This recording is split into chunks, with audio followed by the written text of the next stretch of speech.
Hello friends, and welcome back to our homestead. Today I'm harvesting this beautiful plant. It's called Feverfew.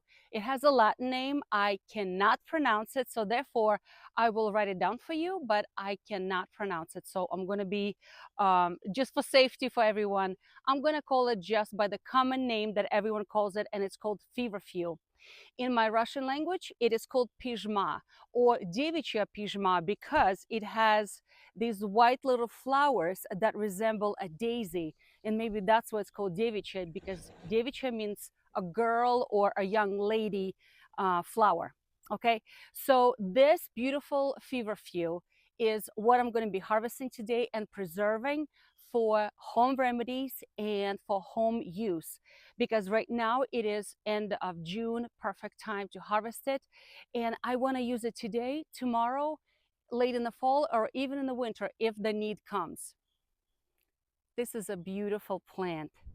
It's very ornamental and many people grow it in their gardens. Why? Because it is so beautiful. I have a big, beautiful patch over here, and all of the little bugs and bees absolutely love feverfew. It's going to blossom pretty much the entire season. I started this flowers from a seed last year, from a seed, and it did not blossom the first year. They grew a few inches tall, but they never blossomed. But this year, look how tall they are. Okay, all the way up to my chin, and they're beautiful. So the parts that are used for medicinal purposes are the aerial parts, meaning the flowers, the leaves, and some of the stems really, but not the root. This is a perennial plant, meaning that it's going to come back every year after year after year. It takes up a lot of space, and the latest wind and rain knocked it down, and that's why it's all lying down. But this is what this really looks like. Look at this. And I have a gigantic big pile here. It's all lying down. It's just such a pleasure to look at this beautiful plant. Why? Because it's just something reminds me of, my childhood and the daisies growing everywhere. So I'm going to cut down a lot of these beautiful flowers. I'm going to bring it on my porch, and I'm going to show you how I'm going to turn it into home remedies, and I'm going to tell you all about it. So come join me.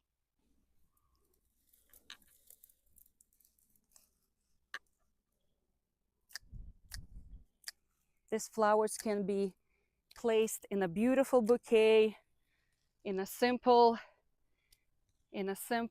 vase, and adorn any beautiful breakfast table. Look how pretty is this, huh? Such a beautiful creation. Feverfew is a beautiful and very fragrant plant. It's very pleasant. Growing up, I remember girls, unwed young women, would make wreaths to put on their head like crowns, and they usually were made out of this flower, including the daisies from the fields. So this is a very, very nostalgic plant for me. So when I saw seeds here in the United States, I said, I need to plant this in my herbal garden. And I'm glad I did, because this is going to come back every year, and it's going to adorn my garden with beautiful flowers, but also I know it's very medicinal. So let's talk about it. So feverfew, just as the name says, fever, few, less fevers. Yes, because for centuries, this plant has been used as a cooling agent to reduce fevers. Also, it has other actions, not just the cooling. It has a drying property and astringent property. So let me tell you, if you're not going to probably enjoy the tea out of this. It's quite bitter. And I can testify to that, because a few weeks ago I had pretty bad headache, and I didn't want to take any over-the-counter medication. So I remembered that I have feverfew growing in my garden. I went out and I ripped a couple of leaves and I started chewing on them. Yes, you can literally chew on them. Why? Because this is a great remedy for headaches. Yes, for centuries this has been used to treat and prevent migraines, tension headaches, and overall headaches. Why? Because it has a vasal property on this of this plant. It affects blood vessels by relaxing them. So What I'm doing today is I'm going to be preserving this plant so I can use it throughout the year, because let's face it, it's beautiful right now in a summer, but come fall and winter, as a homesteader, as a mom, I need to have herbs stored up for any kind of use. And there are many uses. Why? Because besides reducing fever and remedy for headaches, this is also been used as a blood thinner for many cases, which makes me want to say that be careful if anyone who's using this is to be cautious before any kind of surgical procedure. This herb should be stopped a couple of weeks before surgical procedure, because why? This person will bleed a lot in surgery. So also, if somebody who is taking a blood thinner like Coumadin or any kind of a blood thinner medication, keep in mind this is also a blood thinner. So you really need to talk to your doctor before you start using this medication. So what I'm doing is I'm ripping off just the aerial parts. Aerial parts meaning that the green parts, not the root. And I really don't need the stem. It's kind of woody, so I really don't need it. But what I do need is I'm going to be using just these parts. Okay, just these parts. So I'm going to make sure that they're nice and clean. I am not washing this herb. The reason why is because if I wash it, I'm going to accidentally wash away all of these beautiful petals, and I want to save them. Also, you guys know my rule. If it's a tall plant high above the ground, I don't wash it, because I allow the rain to wash it naturally. So I'm not washing it. Instead, I want it to lay on my table outside on my porch. And if there's any kind of little crawly bug, it will have a chance to run away. Let it run away before I go into the preservation mode. This beautiful herb also has anti-inflammatory properties. As a matter of fact, it has been documented that it's been used for treatments for rheumatism or rheumatoid arthritis. So this is why I feel that this plant has many wonderful qualities, not just for fever reducing and headache reducing and blood thinner, but also because it has an anti-inflammatory properties. So I'm going to be preserving it for the future. So what I'm doing is, for my first preparation, I'm just taking these beautiful flowers. I'm removing the soft branches with flowers on them away from the woody stalk, because the stalk is pretty, like I said, it's pretty thick, it's pretty woody. I don't want it, okay? And I'm going to put it on dehydrating trays, because I can now put it in the dehydrator and set it on a very low, as a matter of fact, the lowest setting on my dehydrator, and dehydrate it for future use. Okay. I also have a freeze dryer, but my freeze dryer right now is being utilized for something else. So I'm hoping that something else will be done soon, and I can also put a batch of Feverfew into my freeze dryer, because a freeze dryer dehydrates your herbs totally differently than a dryer would do. So we'll do it both ways, okay? And if you guys don't have a freeze dryer, a dehydrator will work just fine. And if you don't have a dehydrator, this can be done in the very old-fashioned ways. It's just a couple of precautions I would suggest. Number one, so if you choose to dry them in the little bunches, that's how our ancestors did it. I remember my babushka did it this way. She would make small bunches out of plants like this, okay? She would tie them up with a little string, and she would hang them in dark. It has to be a dark place away from the sunlight. See, the sun likes to break things down. We don't want this to be broken down. We want it to be dried, okay? And she used to hang it in the attic. It was dark, but it was a good airflow. It was very dry in there. It cannot be humid. So here in New England, it's so humid in the summer. It's ridiculous. So this is why I utilize a dehydrator or freeze dryer to preserve my herbs, because I know that if I try to hang this somewhere in my garage or in my house, it is so humid that there's a possibility that they may go moldy. And once one or two leaves or flowers goes moldy, the whole batch possibly can go bad, and it's kind of wasteful. And this is why I prefer to use a dehydrator or freeze dryer. I'm going to be keep removing the stems, these flowers, prepare for my dehydrator. And I just want to talk to you more about this plant. Just because it's a natural homemade remedies, we still have to treat it with respect. It's a God-made medicine, right? The Bible says that the fruit will be for nourishment and the leaves will be for the medicine. So we have to keep it, put some respect on the herbs, because there are a couple of precautions. Number one, pregnant women, this is not a plant for you. Even though there's some literature that in some centuries ago in Great Britain, they were using this to stimulate labor for pregnant women. But this should not be used for pregnant women. Why? Because this can accidentally cause bleeding, okay? Because this can stimulate menstruation. As a matter of fact, it's often used for irregular menstrual cycles to stimulate blood flow, to stimulate menstruation. So this is why this is not for pregnant women at all. This should be avoided.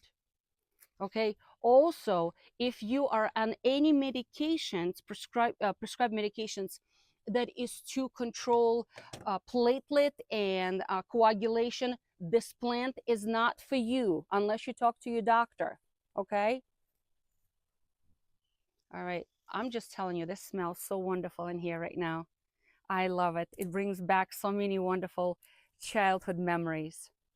So, besides drying it, I'm going to be, like I said, I'm going to use it for the infusions, okay? And the infusions are not the simple little tea bag that you put in the hot water. No, infusions is something that you steep for a long time, maybe even several hours, and it's going to be very rich, very bitter, okay?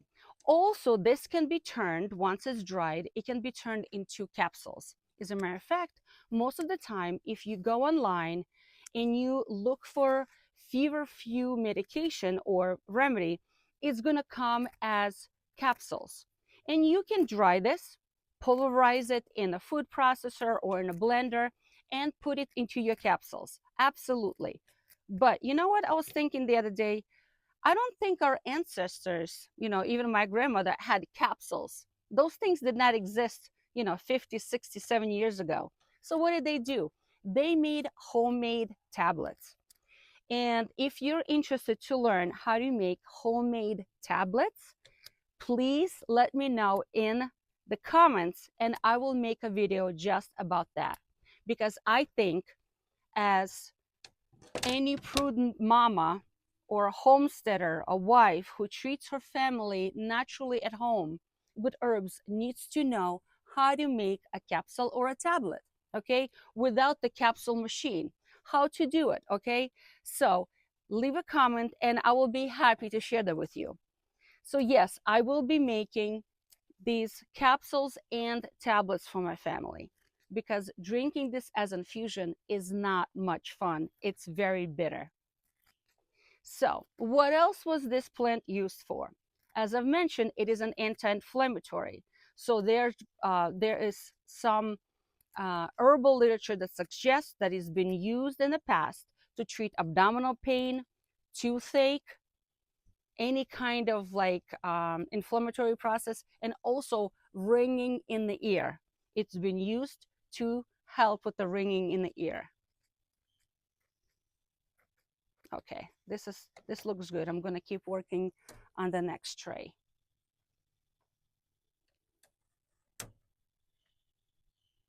The next preparation I'm going to be working on is to make a tincture. A tincture is a fancy word for extract. Now, many people are writing to me and asking me about making a tincture using a fresh or a dry plant material. See, some people are under impression that you can only make tinctures with dried plant material. That is not true. Absolutely not. As a matter of fact, I prefer to use a fresh plant material to make tinctures. And this is how I do it. Number one, I like to use 100 proof vodka. 100 proof vodka means it's going to say right on it. 100 proof vodka means it's 50% alcohol and 50% water. Okay, it's going to sit and macerate in a glass container for about 6 to 8 weeks. I usually prefer 8 weeks. As a matter of fact, when I make a label, I always say what's inside of it, and I say when I started it and when it's finished, when I can go ahead and squeeze that through a cheesecloth. So some people prefer to use vinegars or to use glycerins or any other kind of a weaker type of alcohol like wines, homemade wines. I don't do it. Why? Because I found that vodka is the best solvent, I'm going to say the best solvent to extract the medicinal properties from the plant.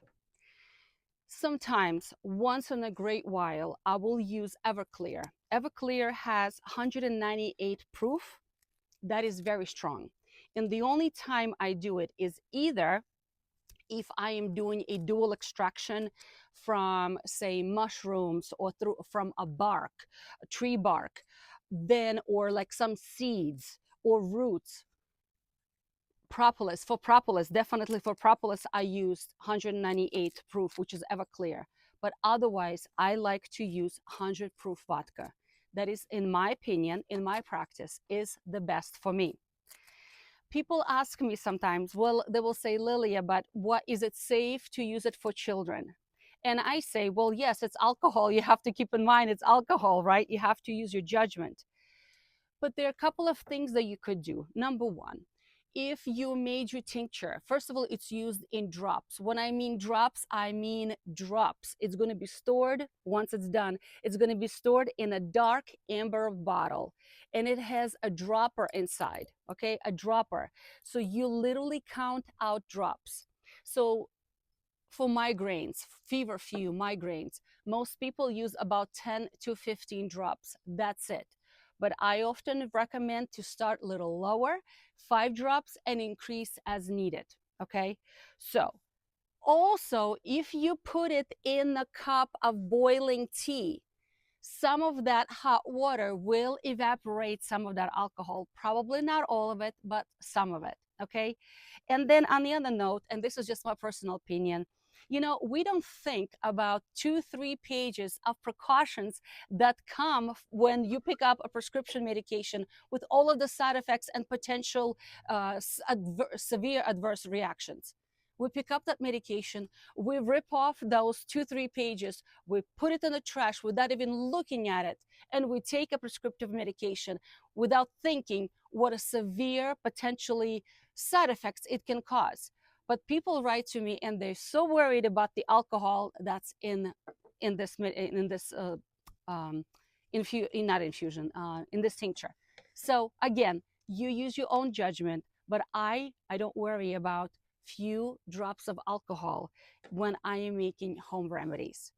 On the other hand, I like that it makes my tinctures to be shelf stable for a very long time. See, tinctures made with glycerin, they're no good after 6 to 9 to 10 months. Okay. Same thing with vinegars if they're vinegar based, but alcohol based, they are good for a very long time. Okay. Some people like to weigh their plant and they like to measure out the alcohol. That is something that you go ahead and you can do that.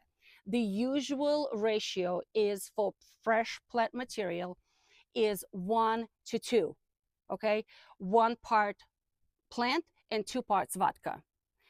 I use a folk method. A folk method meaning that I just put it in a glass jar, I eyeball it, and then I make sure it's about 2/3 of the plant in my jar, and the rest, my friends, I add vodka to the top, okay? I make sure that it is filled up between all the nooks and crannies, everywhere. I always recycle my jars, so don't get surprised if you see some other old labels underneath. Okay, I make sure that it's all the way to the top. Okay, so no plant is exposed at the top. It's all the way to the top. I'll put a cover on. I will shake it a few times. I often open again to make sure that it's all the way to the bottom. I add a little bit more because I don't want any plant material to be sticking up all the way to the top. Okay, just like this. And the cover goes on. Now, this is going to sit and macerate for the next 6 to 8 weeks, about 2 months. First week, I'm going to come and I'm going to shake it once a day, up and down. And at the end of the week, I actually like to open it to check to see, because what happens is that sometimes the plant absorbs some of that alcohol, and I need to add a little bit more alcohol because it begins to stick up at the top. Okay. So I'll shake it once or twice every day for the first week. But then after that, I will shake it maybe once a week only, and that's it. After 6 to 8 weeks, I will pour it over a sieve of some sort with cheesecloth or with a French press. I will squeeze it all out and I will store it in a dark amber bottle just like this. Today marks 5 years since I've posted a first YouTube video. So I am so thankful. I am so thankful to God that, I'm here. I have a platform to share my passion for homesteading, for gardening, for living from the soil, from the earth that God gave us. I am so thankful that I can share my homemade recipes for old-fashioned food and herbalism and home remedies. This is a great platform where so many can come together and learn from each other. So if you have not subscribed yet, I urge you to subscribe, become part of our clan so we can live and learn together from each other and learn from each other, because this is what it's all about. So 5 years, I'm so thankful to my family for putting up with me with all of my shenanigans and helping me videotaping and editing my videos.